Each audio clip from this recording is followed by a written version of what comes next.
Bueno, le decía que vamos a ir a terrenos más terrenales, ¿no? Hablando de la pared abdominal, por la clase del doctor David Ortega, es una clase muy compleja por el tema de la genética, que es una cosa fuera, no sé si decir que es fuera de lo real, pero es así. A veces es un poco difícil comprenderla. Pero ahora vamos a una cosa más real y tenemos que retomar la anatomía. La pared abdominal podemos dividirla en una región anterolateral. Como decíamos, antes que me escucharan, era la zona que habitualmente examinamos y palpamos y evaluamos en nuestro paciente que llega por cirugía. Y una región posterior que es poco limitada en tamaño y dimensiones. Y aquí podemos ver en la imagen que en la parte medial o anterior encontramos este músculo que es el músculo recto con un pequeño músculo que está rudimentario, que es el piramidal, envuelto por fascias, tanto por la parte anterior y la parte posterior, salvo en el tercio inferior que ya cambia la disposición, en dándole pues un estuche, una envoltura al recto anterior mayor del abdomen. Otra característica es la porción lateral conformado por tres músculos, ¿no? Que van de atrás hacia adelante y en tres planos, ¿no? El más externo es el oblicuo externo, también conocido como oblicuo mayor. En la parte intermedia el oblicuo interno. Y en el plano más profundo el transverso del abdomen.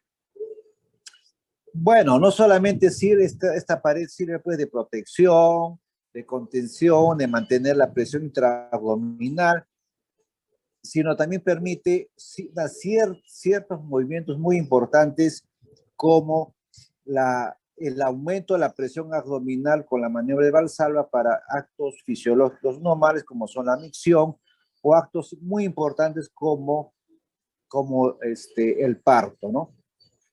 Y aquí abajo podemos apreciar, ¿no? La disposición que tiene en los diferentes planos, ¿no? Desde la piel, el tejido subcutáneo, el músculo oblicuo mayor, el oblicuo interno, el transverso, que fusionan sus fibras para cubrir en esta porción, ¿no? Envolviendo al músculo recto anterior medio del abdomen. Pero hay una región en especial, que es la región inguinocrural. Esta región que, como ven ustedes, es muy importante. Es una región intermedia entre la región del abdomen y la región del muslo, que forma parte de la extremidad inferior. Aquí igual tenemos los tres músculos laterales que se van imbricando en diferentes planos, de afuera hacia adentro, el oblicuo mayor, que en esta zona vamos a encontrar solamente la parte facial, la fascia, ¿no? Que forma la pared anterior de esta región. En la parte superior tenemos a estos músculos que es el oblicuo menor o interno y el transverso. Y en la parte inferior, en la pared inferior, un engrosamiento que viene a ser el ligamento inguinal, que depende del oblicuo mayor. Y la pared posterior es una pared que tiene una debilidad estructural, que ahí podemos apreciar. Hay una parte que no está cubierto por fascias ni músculos, solamente por un tejido delgado, que es la fascia transversalis. Y también podemos ver el discurrir de estos dos vasos, la arteria epigástrica inferior con su vena, la vena epigástrica inferior. Ahora, ¿por qué no todos tenemos hernias? Porque esta zona es debilidad. Porque esta región que viene a ser el techo, la pared superior, al momento de hacer la maniobra de Valsalva, hacer un esfuerzo, desciende como una cortina protegiendo esta pared posterior. Pero hay personas que el techo está muy alto y no baja a cubrir esta región. Aquí es algo interesante. Ustedes ven acá el orificio inguinal externo por donde discurre el cordón espermático en el varón o el ligamento redondo en las damas. Aquí vemos de la pared anterior el techo formado por el oblicuo interno y el transverso. Hacia atrás, vean ustedes, estamos viendo, ¿no? Esta fascia. Después de la fascia tenemos el tejido preperitoneal, que es tejido adiposo, y la capa más profunda es el peritoneo. ¿Ya? Aquí podemos apreciar que el cordón atraviesa tanto al oblicuo como al transverso, lo atraviesa y vamos a tener acá el orificio inguinal interno. Esta es una vista por detrás de esa pared que hemos visto antes. Esta es la visión que tiene el cirujano laparoscopista, el cirujano que hace cirugía de hernia laparoscópica. Entonces va a ver por detrás de esta forma. Este es el músculo recto, pero estamos viendo su parte posterior, su cara posterior. Acá están los vasos epigástricos que hemos visto en la parte anterior, se ve también así en la parte posterior. Este es el ligamento inguinal, que estamos viendo la porción que está profunda, que está por detrás, ¿no? Y acá vemos que se forma un triángulo muy importante que se llama el triángulo de Hasselbalch o triángulo inguinal, delimitado por el borde externo del músculo recto, el ligamento inguinal, los vasos epigástricos inferiores. ¿Por qué es importante ese triángulo? Porque es el punto de mayor debilidad de toda la pared posterior. Y aquí estamos viendo por dentro el orificio inguinal interno, donde está atravesando el conducto deferente y los vasos testiculares. Por acá, por ciertas condiciones, se puede dilatar y tendríamos las hernias inguinales indirectas. Por el triángulo, hernias inguinales directas. Debajo del ligamento tenemos otra zona de debilidad que se llama el canal femoral, delimitado por arriba por el ligamento inguinal, por dentro el ligamento lacunaro de Jean-Bernard, por debajo está el ligamento de Cooper y la rama superior del hueso pubiano. Y por fuera tenemos a la vena femoral. Y acá está la famosa corona mortis, que es una rama que nos tomó a la arteria epigástrica inferior y la arteria obturatriz. Muy importante tener en cuenta cuando se hace la reparación por vía posterior. Toda hernia o casi todas las hernias tienen esto. Tienen un anillo, que es el defecto, tiene un saco que viene a ser la envoltura que está rodeando a la víscera que sale. ¿Y cuál es el contenido? Lo que está dentro del saco. Puede ser un intestino delgado, puede ser la vejiga, puede ser el colon, puede ser el apéndice, como veremos después. Muy bien, en la pared posterior también hay zonas de debilidad. Entonces, ¿qué cosa es una hernia? Es la protrusión, la salida de tejido que no debe pasar por ahí, o una víscera por un defecto natural, por una debilidad natural de la pared. Como ve usted, la pared no es completamente íntegra, no está completamente cerrada, sino hay zonas de mayor o menor debilidad. Por ejemplo, acá tenemos la cresta ilíaca, estamos viendo por detrás al paciente. Este es el borde inferior del músculo dorsal ancho.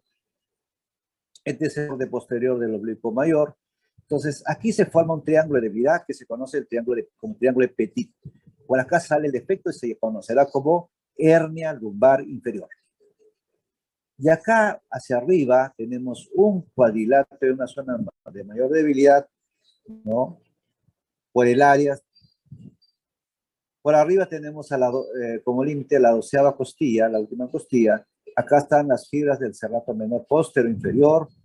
Abajo tenemos el transverso, más afuera el oblicuo menor. Y por dentro la masa lumbar común o paravertebral. Entonces delimita un cuadrilátero donde se van a formar las hernias lumbares superiores y el cuadrilátero se le conoce como el cuadrilátero de Greenfield. Acá vemos un niño prematuro y que protruye una estructura ovoidea en la parte posterior, ¿no? Hernia lumbar. En la pared anterior tenemos una serie de elementos o defectos. Como decíamos, acá tenemos en la región umbilical, en la región lateral y sobre todo en la región inguinocrural, como vamos a ver a continuación. Comenzamos con las hernias umbilicales. Las hernias umbilicales, ¿no?, son protrusiones de diferentes tamaños, al inicio obviamente, o pueden ser, como en este caso, hernias de mayor tamaño, de mayor proporción. Muy bien. Su frecuencia llega hasta el 18% y hay un predominio del sexo femenino, es decir, vamos a ver más hernias umbilicales en mujeres que en varones. Frecuentemente es a una década de la vida. ¿Cuáles son los factores relacionados? Obviamente el embarazo, la obesidad, todo aquello que debilite la cicatriz umbilical, todo lo que aumente la presión intraabdominal en forma progresiva, constante y permanente. Las hernias umbilicales hay que considerarse en los niños. Es frecuente en prematuros, recién nacidos de bajo peso, ¿no? Pero hay que tener en cuenta lo siguiente. La mayoría, ¿no?, el 80%, cierra espontáneamente a los 2 años de edad. Es decir, no debemos operarlos, hay que dar la chance que cierren de forma espontánea. ¿Qué medidas se recomienda? Bueno, hay varias medidas, ¿no? Una de las medidas que ustedes ven, que a veces las madres los fajan a los niñitos, les ponen la monedita para que no protruya. Bueno, lo aconsejable es mejor tratar de colocarles un adhesivo, un espadrapo, para que imbrique, para que cierre, ¿no es cierto?, la pielcita del ombligo, que eso va a ayudarles a cerrar. Aquí vemos, por ejemplo, un caso, una pequeña hernia donde está protruido, no tejido, pero no vísceras, sino el tejido graso preperitoneal. Bueno, en cuanto al tratamiento, bueno, cuando ya pasó los 2 años, y estamos hablando en este caso en pacientes adultos, ¿no es cierto?, tenemos que tener una idea. ¿Cómo lo vamos a manejar? Entonces, una de las reglas prácticas es medir cuánto mide el defecto, cuánto pide el anillo. 2 centímetros, de 2 a 4, más de 4. Muy bien. Cuando tengo de 2 centímetros, hago un cierre, lo que se llama cierre anatómico, ¿no? Y seco, regreso al tejido, se lo explotar en su sitio, o si es de redundante, lo seco. Y si es 2 centímetros, hago puntos, los cierro con puntos de nylon monofilamento, cierro el defecto. Es un cierre, lo que se llama el cierre anatómico. Pero si el defecto tiene de 2 a 4 centímetros, puedo utilizar una técnica que se llama la técnica del cartero, la técnica de la cartera, o también llamada la técnica de Mayo. Técnica de Mayo en relación al cirujano que lo ideó, ¿no? La técnica de la cartera es sobreponer 2 planos aponeuróticos con 2 hileras de puntos. Esa es la técnica de Mayo, es decir, como una cartera, uno sobre otro, para reforzar ese defecto. Podemos usar, cuando tenemos un defecto de 4 centímetros, lo que sí viene a ser la malla de polipropileno. Un ejemplo. ¿En qué plano? En el plano retrofacial, es decir, por delante de la grasa preperitoneal. ¿Dónde? En el espacio preperitoneal. Y como vemos acá, se colocó la malla y se fija con puntos, ¿no?, equidistantes o un material no absorbido. También se puede cerrar cuando son más de 4 centímetros, o se puede hacer la cirugía laparoscópica, ¿no? Pero para ello necesitamos colocar una malla muy especial, que no es el polipropileno, sino son las mallas de contacto visceral. ¿Por qué? Porque el polipropileno no puede estar en contacto con las vísceras, porque las adherencias que le produce pueden provocar perforación del intestino. Por eso hay que usar este tipo de mallas, que son llamadas contacto visceral, que son mallas muy caras y a veces no está al alcance de todas las personas. Después tenemos las hernias llamadas epigástricas o de la línea alba. Recuerden que en anatomía llamamos la línea media o línea alba, la línea que está a la mitad, ¿no es cierto?, del abdomen, ¿no? También llama la línea alba. Y vamos a encontrar unos pequeños defectos como este caso. Generalmente es en varones. tiene una incidencia hasta el 5% y se ve frecuentemente entre los 20 a 40 años. El paciente no viene por la masita, porque a veces no se nota. El paciente viene por dolor en la región epigástrica. Por eso que muchos otros pacientes no llegan primero al cirujano, pasan al clínico, ¿no? Le dan el tratamiento como que fuese un problema gástrico, pasa al gastroenterólogo, le sigue dando tratamiento, le hace endoscopia, no encuentra nada, le sigue, bueno, este dice, este está loco, lo mandan al psiquiatra. Y el psiquiatra ve que no hay nada psiquiátrico, bueno, este es para el cirujano. Lo mandan, ¿por qué? Porque en el examen a veces no se puede palpar esta pequeña protuberancia. Claro, cuando está de este tamaño, creo que hasta el más se da cuenta que es una hernia. Pero cuando es muy pequeñito y sobre todo cuando el paciente es poco con sobrepeso, poco gordito, muy difícil de encontrar a veces. Entonces, solo el paciente dice, acá me duele y no, a veces es difícil diagnosticar. Pero hay que sospecharlo. Ahora, habitualmente el 80% es único, pero hay un 20% que tiene más de un saquito por ahí distribuido o más de un defecto. El 80% está en la línea media y hay un 20% que puede estar fuera o paralela a la línea media. Bueno, en cuanto al tratamiento, el tratamiento ¿no? Es quirúrgico, obviamente, y hay que recordar que también va a haber factores desencadenantes. ¿Cuáles son? Todo aquello que aumente la presión intraabdominal. En cuanto al examen físico, ya lo dijimos, hay que ser muy insidioso. Hay una maniobra que llama del Litten, que es una maniobra que a veces nos puede ayudar, ¿no? Pasamos sobre la zona de la línea media y a veces vamos a ver, aparte que se puede palpar como una cosa ahí que provoque el dolor, eso nos puede llamar la atención y podemos indicar el tratamiento adecuado. Muy bien, en cuanto a la cirugía, el tratamiento es identificar el defecto, regresar la grasa, porque inicialmente es la grasa preperitoneal, regresar a su sitio, y si es muy pequeña, ustedes pueden colocar puntos, ¿no? Hacerlo como un cierre anatómico. Pero cuando son varios, o cuando el defecto no es tan pequeño, conviene dejar una malla de polipropileno en el espacio preperitoneal. No se olviden que ese espacio preperitoneal no está en contacto con las vísceras. Ahí tenemos tejido en la parte inferior, tejido adiposo. ¿No? Por eso que dejamos con tranquilidad la malla. Ahora, actualmente ya se está haciendo por vía laparoscópica, o se está comenzando a hacer, y vamos a ver cómo va este tratamiento por vía laparoscópica, que la ventaja grande es pues el aspecto estético de los pacientes y aparte de que el paciente también tiene una recuperación mejor. En la región lateral, ¿no? Ya pasamos a la parte lateral, entre la región lateral y la región anterior tenemos una línea llamada la línea semilunar. Esa línea de semilunar es un tránsito de tejido muscular con fascia.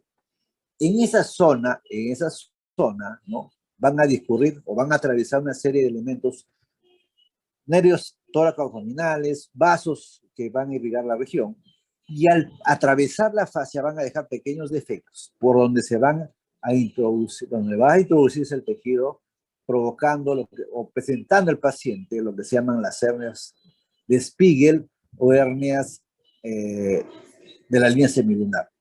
¿Y cuando hay condición esto? Cuando anatómicamente el paciente, esta fascia que hemos dicho que comienza en la línea semilunar, es muy ancha.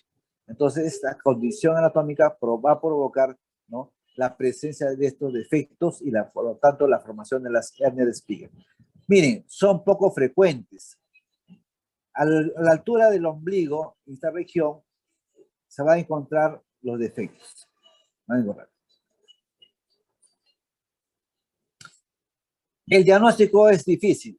A veces hay que usar las imágenes, ¿no? Ecografía, tomografía, resonancia. Como ven acá ustedes la imagen, acá está el músculo recto, acá está la pared lateral, y por ahí, miren, está descubriendo esta masa, este saco. Hay que sospecharlo porque a veces se nos puede pasar de lado. Y un poco la cirugía acá, hemos visto cómo bien la incisión, se llega hasta el plano preperitoneal, acá está el defecto, acá está el saco, esta es la cabeza, el cuerpo y el cuello del saco. Se identifica, se cierra el defecto y se le está colocando una malla para reforzar el defecto. Bueno, la hernia inguinal es la reina de las hernias, es la más frecuente, la que vamos a ver con más frecuencia en los servicios. Y acá recordamos el triángulo de Hasselbalch, punto importante, este es el músculo recto, el ligamento inguinal, los vasos epigásticos inferiores. Triángulo de Hasselbalch, punto de mayor debilidad, donde vamos a ver el origen de las hernias inguinales directas. Por fuera de los vasos, lateral a los vasos, vamos a encontrar el anillo inguinal profundo. Por acá pasarán, se originarán las hernias inguinales indirectas. En cuanto a los factores, habrá factores predisponentes. La herencia, por ejemplo, es una. Hay enfermedades congénitas que hacen que la ponerosis, perdón, la colágena, que es el elemento importante, el ladrillo que forman las fascias, la resistencia de la pared, están débiles. Entonces, eso genera pues el tema de una predisposición genética.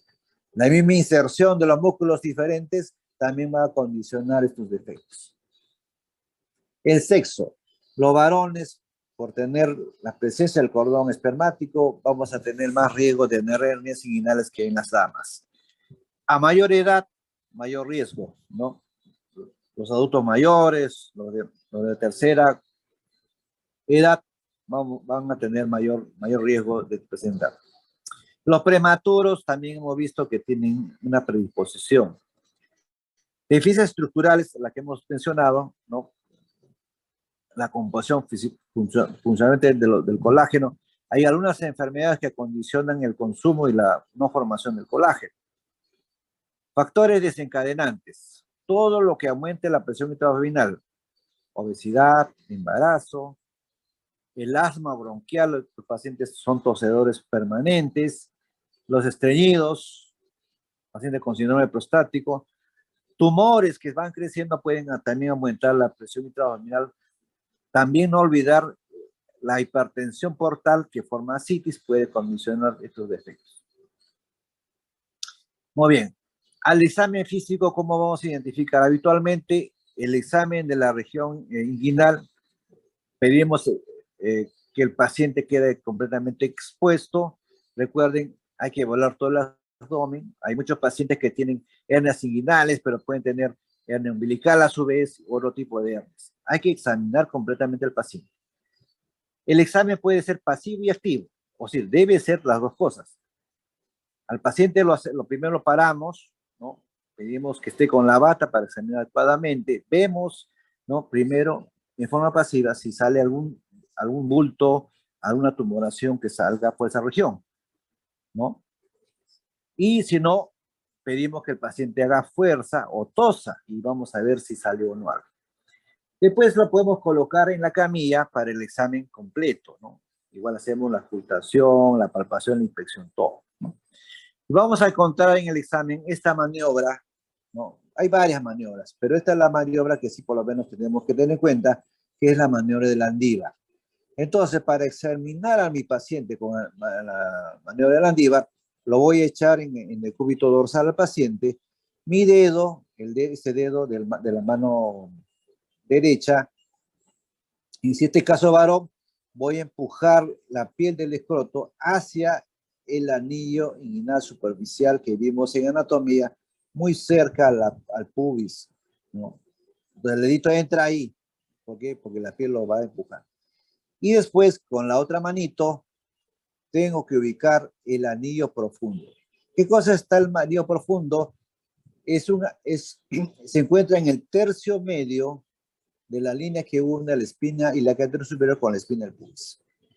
Entonces, se entiende que a mi paciente ya reduje todo defecto, todo saco que hemos podido identificar.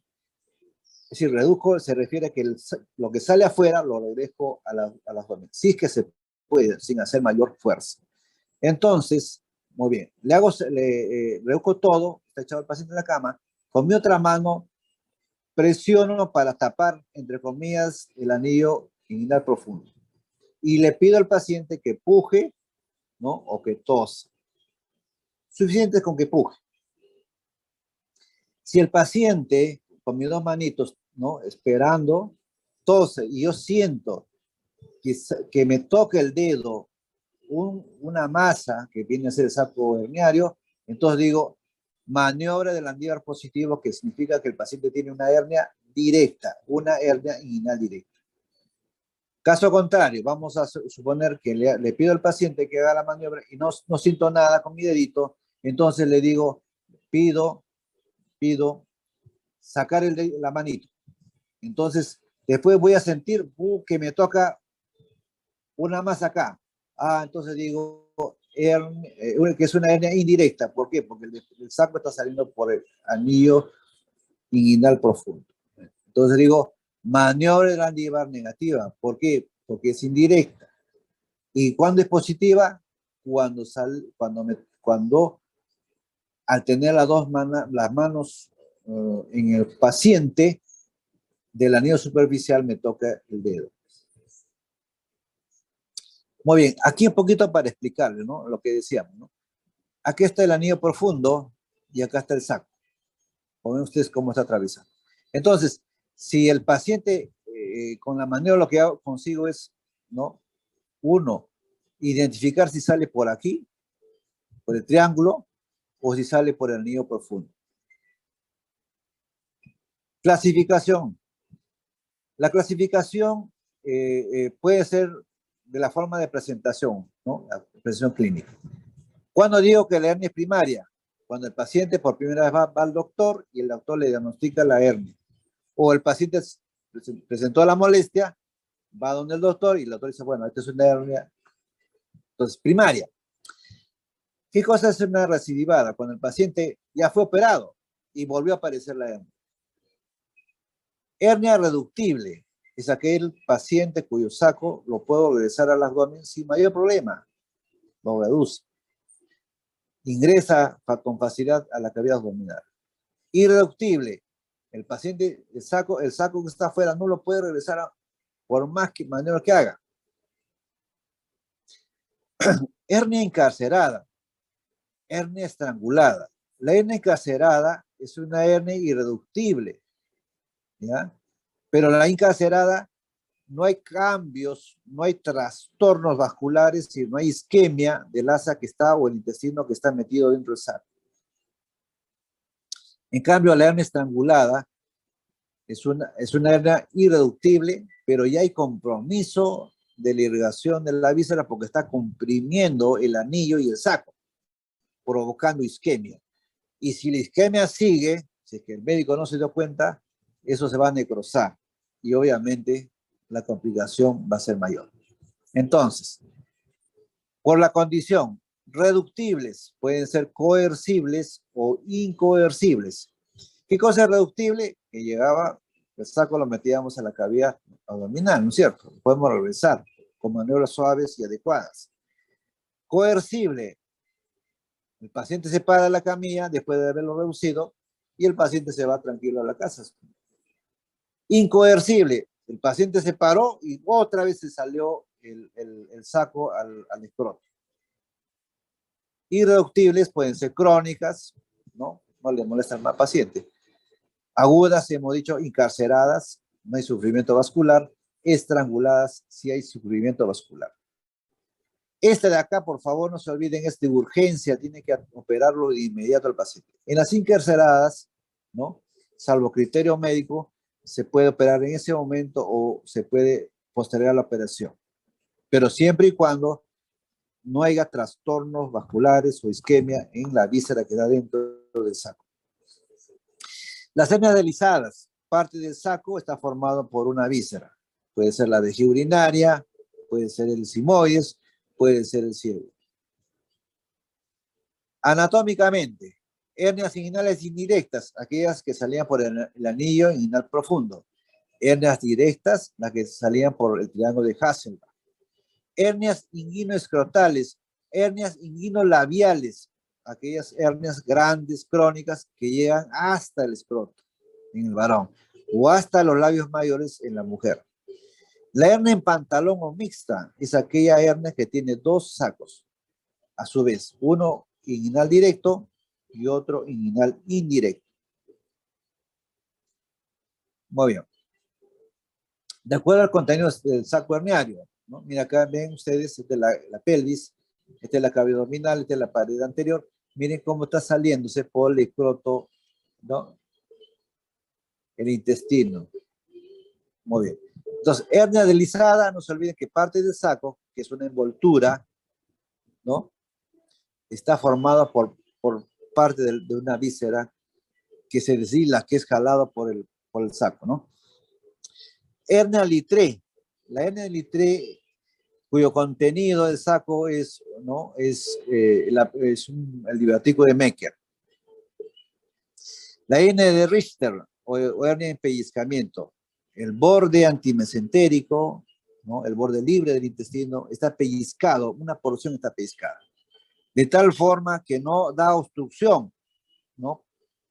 Por ejemplo, este es muy característico, se pueden ver en las hernias crurales, en algunas hernias umbilicales pequeñas, ¿no? Entonces, el bordecito se va a estar pellizcado y después se puede necrosar.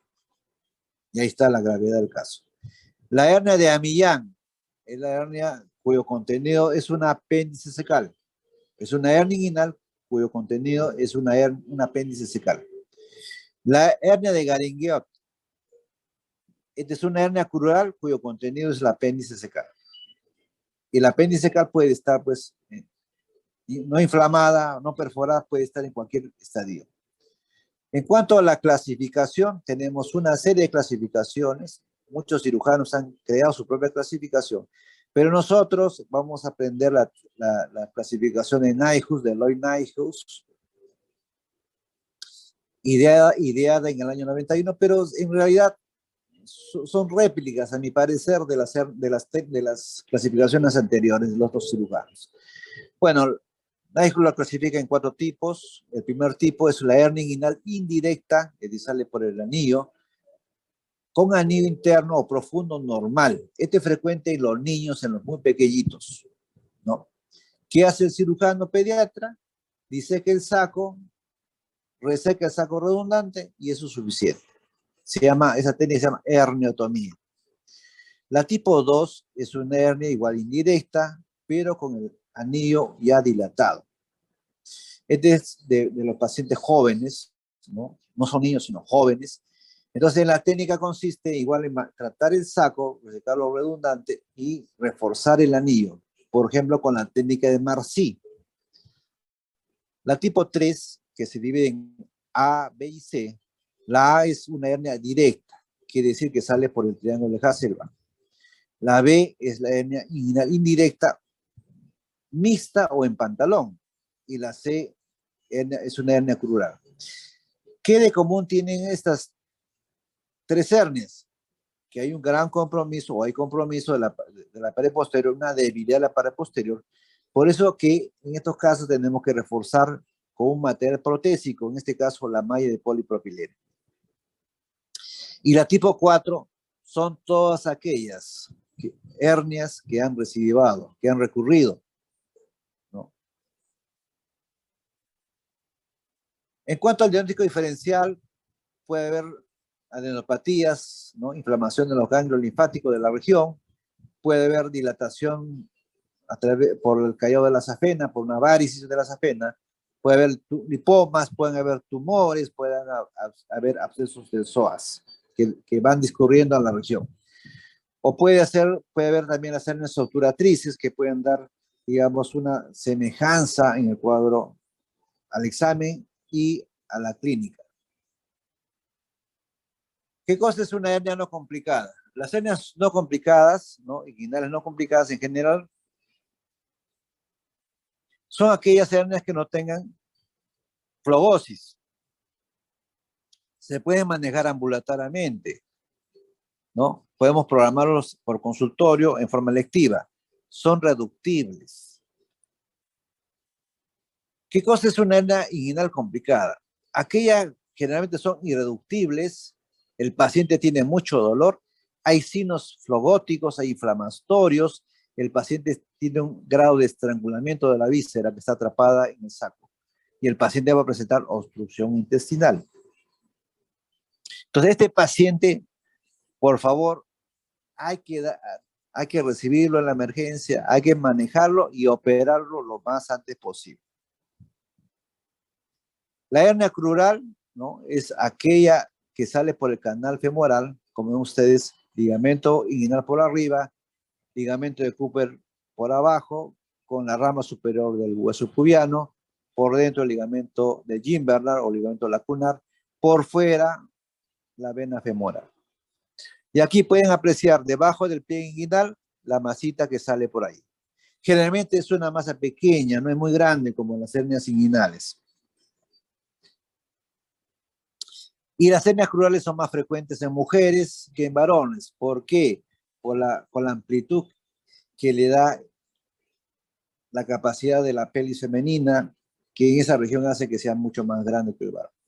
En cuanto a la clasificación de las hernias crurales pueden ser prevascular o de Hasselbalch, puede ser retrovasculares y de los vasos femorales o de Serafini, o la hernia que pasa por el ligamento de Jim-Bernard, que también se conoce como hernia del Po. Pero la más frecuente es de acá, la prevascular o de Hasselbalch. En cuanto al tratamiento quirúrgico, puede ser con cirugía convencional, también llamada cirugía tradicional, y pueden ser sin malla o con malla o prótesis, ¿no? O puede ser cirugía laparoscópica. Aquí todavía me falta un otro punto que ahora ya va a entrar y vamos a tener que hablar también, es de la cirugía robótica, que es otro aspecto del tratamiento. En cuanto al tratamiento convencional y sin malla, es la cirugía que se hacía muchos años, ¿no?, que así comenzó el tratamiento de las hernias. Tenemos la técnica de Bassini, la técnica de Mahway, la técnica de Schuldeis y la técnica de Nyhus. Las tres primeras, ¿no?, son de abordaje anterior, ¿no? En cambio, el tratamiento con la técnica de Nyhus, el tratamiento se hace por la pared posterior de la pared abdominal anterolateral. Y aquí vamos a ver una de las técnicas, por ejemplo, la técnica de Bassini. Aquí podemos apreciar, miren, esta es la piel, el tejido cutáneo, esta es la aponeursis del oblicuo mayor, este es el cordón espermático. Y aquí estamos viendo que el cirujano está colocando puntos en el ligamento inguinal y en el transverso y parte del oblicuo menor. Un poco que para que ustedes entiendan, lo que está haciendo es unir el piso con el techo. ¿Para qué? Para reforzar la pared posterior. Esa es la técnica de Bassini. Ahí lo vemos. Esta es otra gráfica, ¿no? Este es el techo, oblicuo menor y transverso. Este es el piso, el ligamento inguinal. Esa es la técnica de Bassini. ¿Qué cosa es la técnica de Mahway? La técnica de Mahway, el techo lo fija al ligamento de Cooper, es decir, un poquito al sótano de la casa. Lo hace más resistente porque el Cooper es más contundente. Sin embargo, al cambiar de posición, ¿no?, a cambiar los planos de posición, lo que hacemos es aumentar la tensión de los tejidos y esto puede provocar isquemia y por lo tanto otra vez se puede desgarrar los tejidos y provocar la recidiva de la cirugía. Esta es la técnica de Schuldeis, ¿no? Como ven ustedes, igual, algo como el Bassini. La única diferencia es que se coloca 1, 2, 3, 4 planos de puntos de sutura. ¿Tiene buenos resultados la técnica de Schuldeis? Sí, la recidiva en las manos expertas llega al 2%. Técnica Bassini, la recidiva puede llegar hasta entre el 20 y 40%. Técnica Mahway llega aproximadamente 20%. Entonces, una de las formas de medida es la recidiva, ¿no? Entonces, nadie quiere operarse para volverse a operar otra vez. Estos son los planos, ¿no?, de los 4 diferentes planos de suturas en la cirugía de Schuldeis. Muy bien. Para evitar las recidivas, se han ideado una serie de prótesis para evitar el fracaso de la técnica. Una de ellas son los materiales biológicos. Hace mucho tiempo se usaba la piel del paciente, la aponeurose del paciente, el mismo músculo del paciente. O la aponeurose o la fascia pueden utilizar, y también había utilizado en un momento de material de cadáveres o de otros animales. El gran problema, fracasó este tema, pues porque no dio solución al problema principal del paciente. Había tanta recidiva, había tantos problemas de rechazo o de infección. Muy bien, pero así como también se vio material biológico, también se vio material de metales y aleaciones. Se usó acero, el titanio, cobalto, carbón, pero el gran problema era el rechazo de estos materiales, o por lo menos lo que se usaba en ese momento provocaba una gran reacción inflamatoria, rechazo y sobreinfección. No era ideal, el gran problema. Hasta que en la aparición de la Primera y Segunda Guerra Mundial aparece la ingeniería química y se desarrolla una serie de materiales sintéticos que son los polímeros. Ahí ven ustedes una lista de color amarillo de estos productos, ¿no? Estos productos de acá son materiales irreabsorbibles, no se reabsorben por lo menos con facilidad en el cuerpo humano.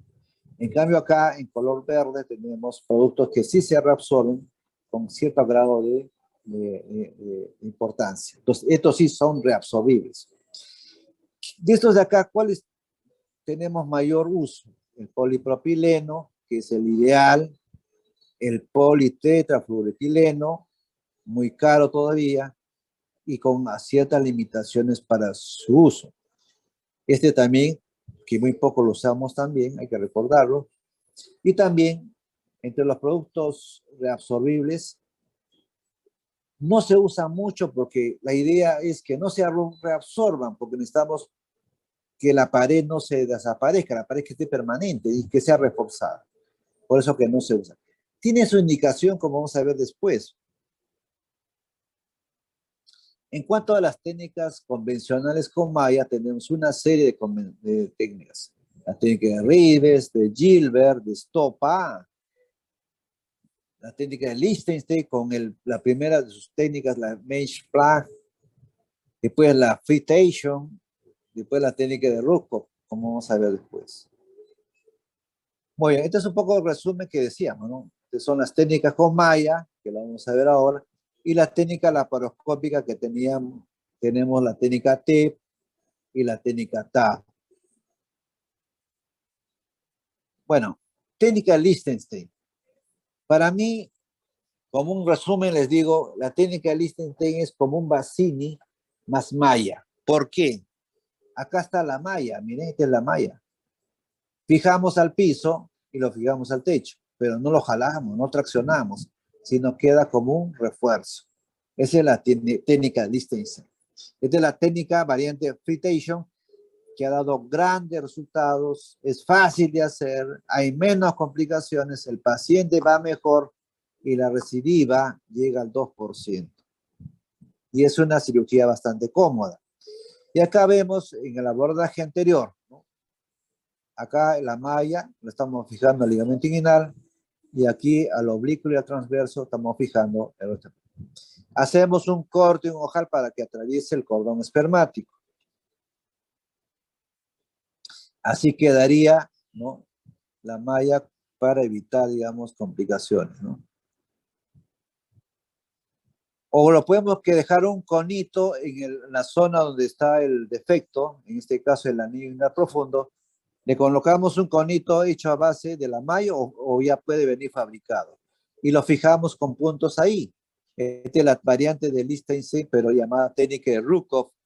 Rukov fue el alumno de Liechtenstein, ¿no? Y ahí está, vemos cómo se puede fijar.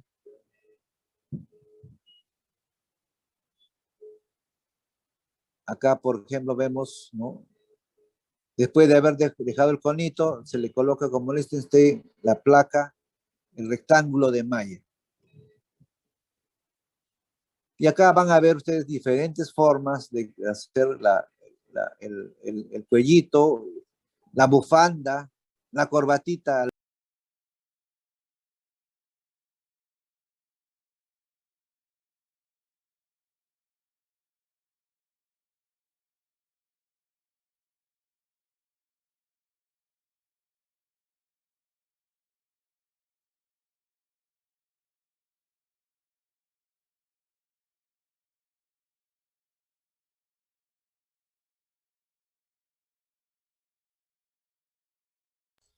Doctor, disculpe, su audio se ha apagado.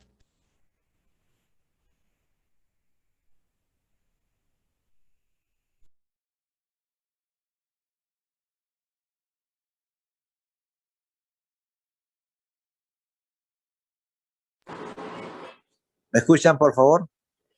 Ahora sí, doctor. Ya, entonces un poquito que regresamos a lo que habíamos quedado antes. Entonces le decía que la técnica que usamos en los hospitales es la técnica de Liechtenstein, que consiste en fijar la malla, ¿no? En el ligamento inguinal y en el músculo, perdón, el apóndice transverso y del oblicuo menor, ¿no? Fijamos el techo al piso, reforzamos la pared posterior y hacemos una bufanda, un collarín, una corbatita alrededor del cordón espermático, reconstruyendo el anillo inguinal profundo. Es una técnica adecuada porque es fácil de hacer, es una cirugía que tiene menos recidiva, el paciente va bien, el paciente tiene menos dolor que las técnicas convencionales, técnicas tradicionales. La técnica de Stopá es una técnica que René Stopá lo ideó, ¿no? Hasta, no entrando a los planos como visto, sino entra en una línea media, ¿no? En el espacio preperitoneal, es decir, por delante del peritoneo. No toca la víscera, ¿no? Protegida por el peritoneo. ¿Cuándo se utilizaba esta? Cuando el paciente tiene, por ejemplo, dos hernias inguinales bilaterales, es decir, bilateral. Una hernia derecha en la izquierda. Se deduce el saco hacia la cavidad y se interpone entre el defecto y el peritoneo esta malla en esta forma especial, como ustedes, como fuese dos triángulos sobrepuestos. ¿Para qué? Para que el defecto, el saco que está reducido a la cavidad, no entre en el defecto, porque hemos interpuesto una malla que protege, ¿no?, el defecto. En la cirugía laparoscópica tenemos la técnica TAP, la técnica TEP. Y así es como vemos nosotros cuando entramos a cirugía laparoscópica. El defecto lo vemos así, porque la presión del CO2 empuja al peritoneo y nos identifica la zona del defecto. Aquí estamos viendo el anillo inguinal profundo. Aquí estamos viendo la vejiga urinaria, el conducto deferente, los vasos, ¿no? Los vasos que atraviesan el anillo.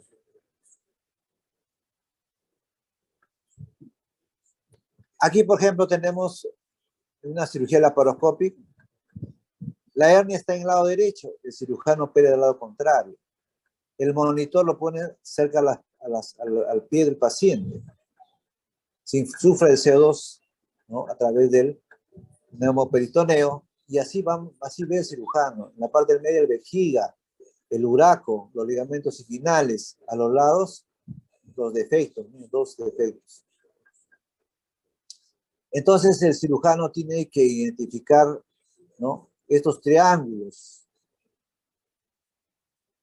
¿no? El triángulo de Doom, porque es peligroso, también el triángulo vascular, triángulo de la muerte también se le llama, porque si el cirujano no se da inadvertidamente diseca, puede lesionar la arteria o la vena ilíaca externa, provocando pues obviamente un sangrado pero terrible. O el triángulo del dolor, ¿no?, como ustedes ven, donde, ¿por qué se llama pain?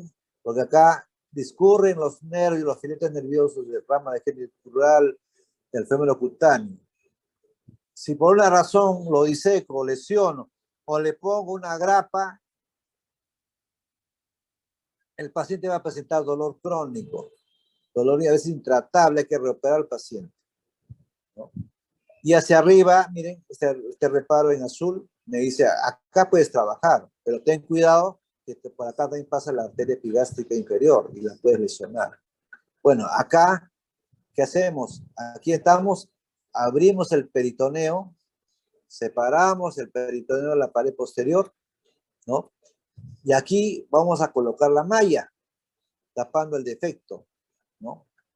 Recuerden que hemos sacado el saco, lo hemos regresado a la cavidad peritoneal y hemos puesto acá, interpuesto la malla. Y la malla la fijo con este fijador de malla, que puede ser un pegamento, puede ser una tachuela, le llamamos un tacker, y lo fija al ligamento de Cooper. Y después acá, como ustedes, el cirujano tiene que cerrar el peritoneo que ha creado, la herida que abrió en el peritoneo, tiene que cerrarla, porque hemos dicho, esta malla no puede estar en contacto con el intestino, porque lo adhiere y después lo puede perforar. Muy bien, la técnica TEP. La técnica TAP es la que hemos visto acá, ¿no? Entramos a la cavidad abdominal, una transabdominal peritoneal. En cambio, la técnica TEP, ¿no? Como ven ustedes, no entra al peritoneo, lo hace por fuera del peritoneo, extraperitoneal. Esa es la técnica TEP. Para ello diseca por el ombligo y utiliza este trocar, miren, que tiene un balón, lo infla para disecar este espacio, el famoso trocar balón. Y por ahí ingresamos, insuflamos el CO2, se crea el espacio adecuado, ¿no? Este espacio que queremos. Acá está el defecto y acá le voy a colocar la malla. Lo fijo la malla y terminó la cirugía. La técnica TEP es una buena técnica, lo único que es caro el balón, ¿no? Otra cosa importante que no toca vísceras y hay menos riesgo de lesionar las vísceras. Pero no es ideal, por ejemplo, cuando la hernia es bilateral. En el caso de las hernias bilaterales es mejor usar la técnica TAP. Bueno, complicaciones. Estas son las complicaciones que puede presentar el paciente. Las más frecuentes, las inmediatas, hemorragias.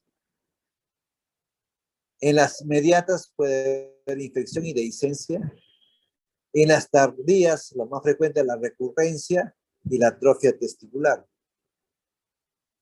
Muy bien. Eventraciones. Las eventraciones son hernias creadas previamente por una incisión o una lesión traumática en la pared del abdomen. Y aquí pueden ver, ustedes pueden apreciar los defectos.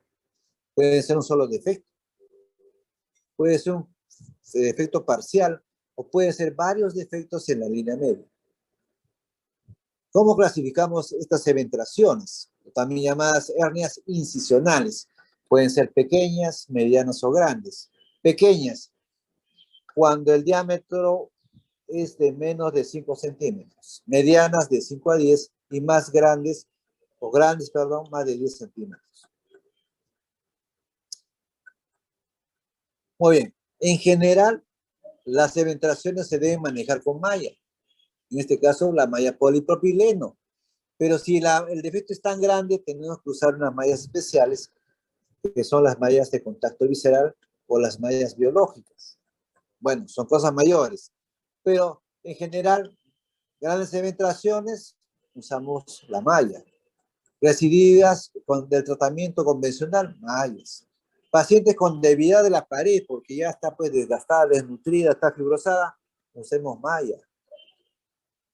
¿Cómo clasificamos las mallas o prótesis? La tipo 1 son macroporosas, cuyo diámetro del poro es más de 75 micrones. Acá estamos viendo la famosa tipo polipropileno, la tipo 1. La tipo 2 son las microporosas, ¿no?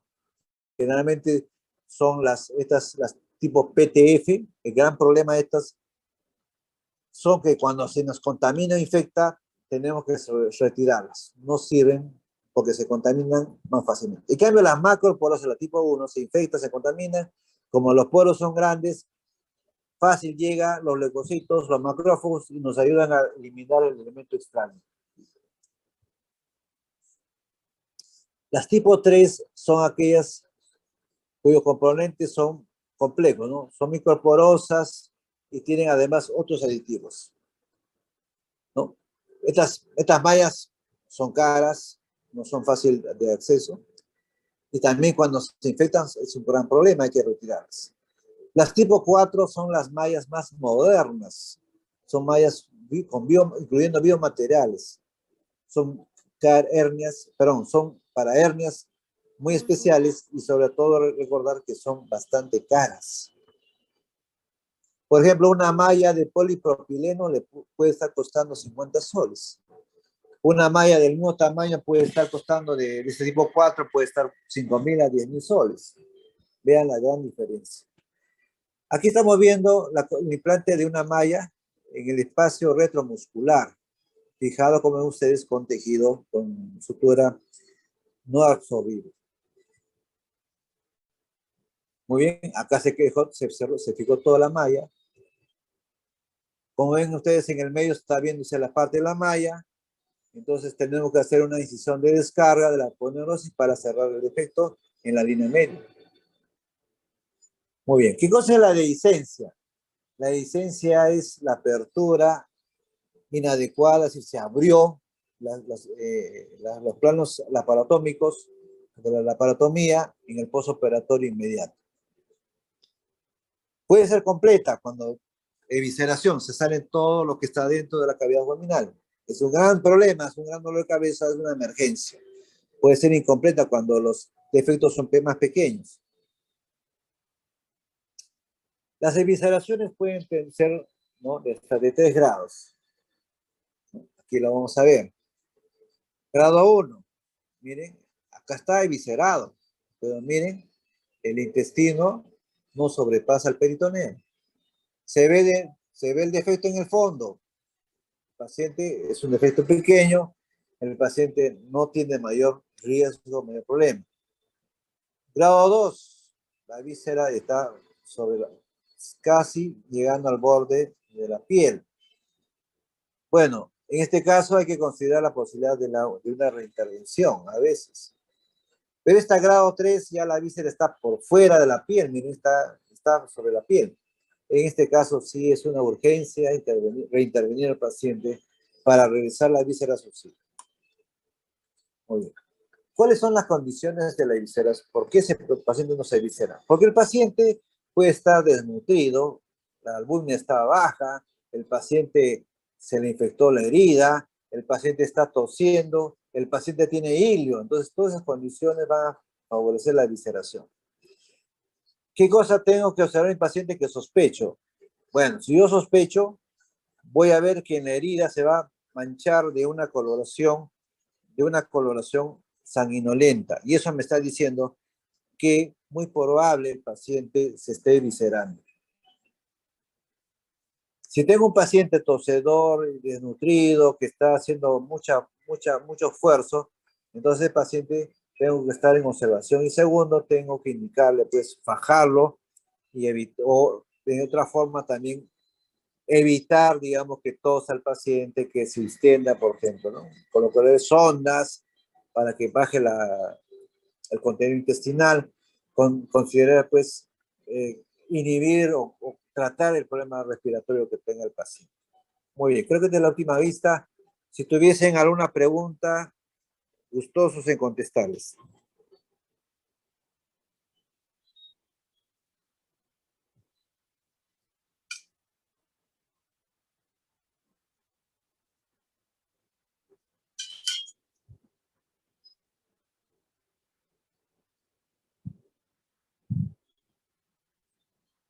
Muy bien, ¿me escuchan? ¿Alguna pregunta? Sí, le escuchamos, doctor. ¿Alguna pregunta? ¿Alguna inquietud? ¿Alguna curiosidad, Grace?